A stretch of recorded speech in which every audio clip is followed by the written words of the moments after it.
हमारे नुमाइंदे शौकत अली भरगड़ी की रिपोर्ट के मुताबिक खबर शामिल करते हैं जूहे पुलिस का कारनामा। कत्ल के मुकदमा में मुलविस गिरफ्तार जवाब तर्क को आज़ाद करने पर मकतूल माही खान बब्बर की बेवा शहजादी बब्बर मासूम बच्चों वरसाली अनवर बब्बर के साथ जूही थाना के सामने एहतजाज करने के बाद प्रेस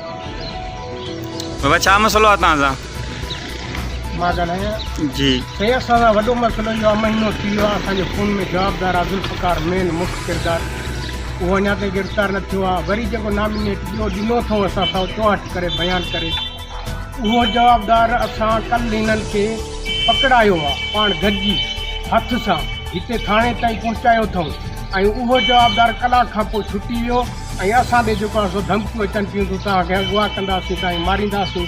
हिननि ॿचड़नि सां बि इहो ई ॾिठो आहे, तव्हांखे शाम सबू निंड कान्हे त हिननि खे बि असां मारींदासीं। इंतज़ामिया छा थी चवे? इंतज़ामिया बसि इहो आहे जो बसि सफ़ेद पोश राज़ननि वारो टोलो आहे। बसि इंतज़ामिया असांखे इहा थी नज़र अचे। इंतज़ामिया असांखे इंतज़ामिया नज़र नथी अचे। कानून जीअं कानून हूंदो आहे उहो कानून असां नथा ॾिसूं।